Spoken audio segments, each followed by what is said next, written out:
Hello, my name is Kaden Shuman, and thank you for tuning in to another episode of Spotlight with the Shuman. And we're at the factory today interviewing Coach Deloach. Thank you for being on my show today. Thanks, man, for letting me be on your show. And I'm gonna ask you a couple questions today. Take your time.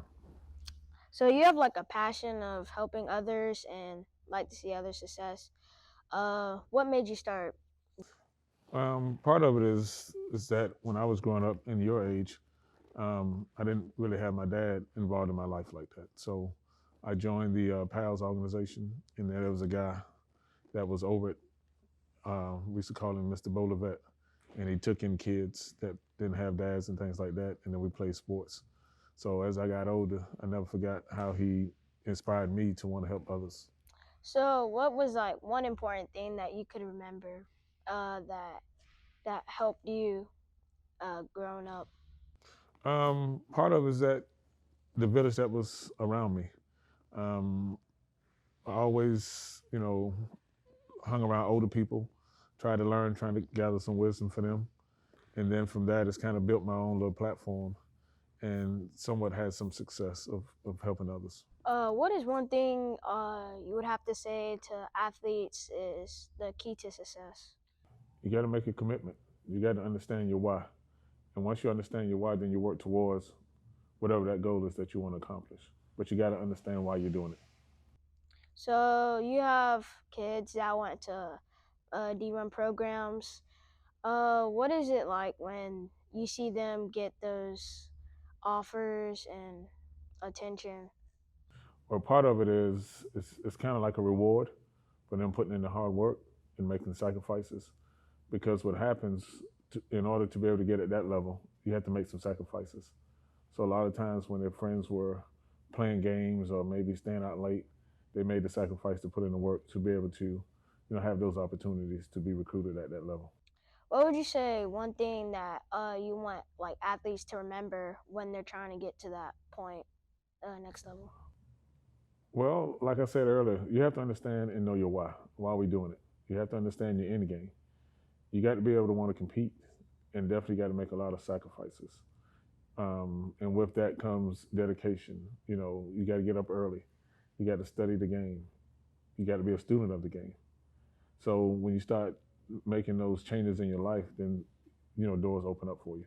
What do you think like being in the gym and staying in shape can help anybody succeed or just being in check of what you do? The gym is just one aspect of it, because if you want to be a professional in life, you're going to have to work at it. Nobody's going to give it to you if you want to be successful. So the gym is one part of it, but to go along with that, you got to be able to eat right, you got to get to sleep, and you got to study your craft. What would you want to say to like parents that are trying to raise good kids and when they're trying to get to the next level? Well, for as a parent, um, parents gonna have to make some sacrifices too. If they want to see their children be successful, then first of all they got to get up and go to work. So you're watching your dad, you watch your mom, and they get up and go to work. Then that's what parents, we have to take that initiative and set the examples. What is one thing that you would say like is one important thing that parents would have to make your kids do or when they don't want to? Well, if the kids doesn't want to do it, then it's not much you can do. But it has to be something that they want to do, and as a parent, you just try to support them and lead them in the right direction. What would you say is like the process, and if they're not getting highly recruited or if they're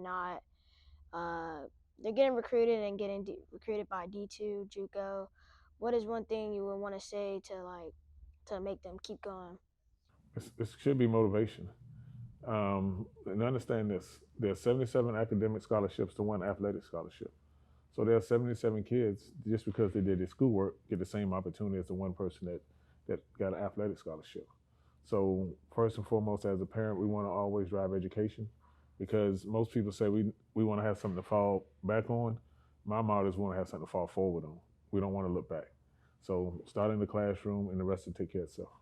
So so I saw this thing on Instagram where it says you have to be D1 in the classroom, D1 weight room, D1 locker room. So what is the importance of seeing that? And Part of that is discipline. You know, if you want to be that D1 athlete, that D1 student, that D1 worker, then you have to be dedicated. You got to make some sacrifices, and you got to be afraid. You can't be afraid to lead.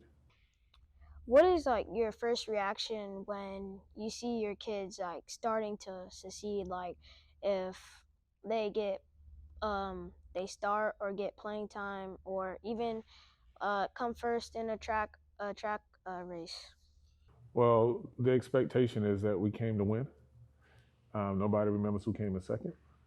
So, you know, I tell kids and I tell parents it's a mentality. So even if you don't win and you still go out and compete, to me it's still a win.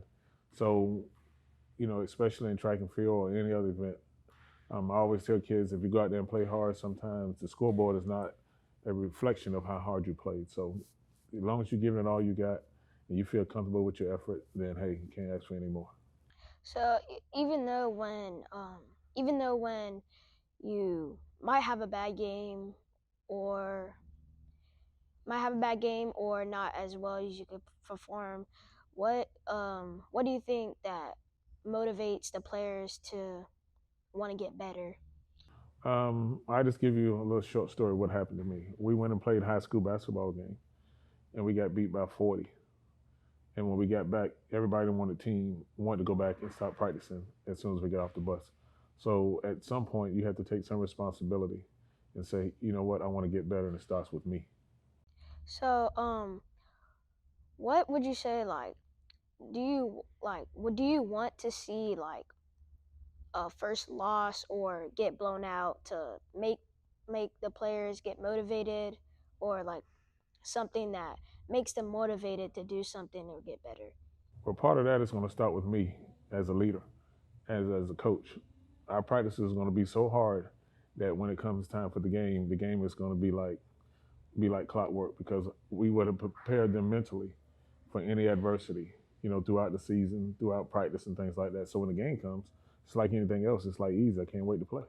What was your reaction when like you see your kids uh, doing well, and even off the off the field or off the track, what they're doing? So part of that is like we stated earlier. You got to understand your why.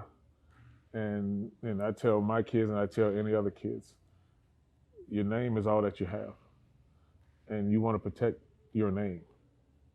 So you want to go out and perform at your highest level.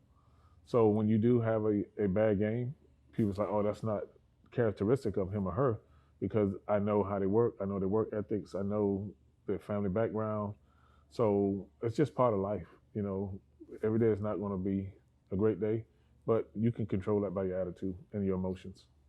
Do you think multiple athletes miss out opportunities to play Division 1 or any type of sport because of their attitude and like body language? Yes, a lot of people, not only in sports but in life, they miss out on because of their attitudes, their body posture, um, and a lot of times, you know, it's all perception. But as a coach, when you understand the athlete and you know the athlete, there's some things that you say, oh, that's not characteristic of him.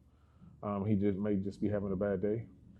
But that's just part of it. And hopefully we can, you know, guide young people to overcome those adversities and change their attitude and surround them around positive people.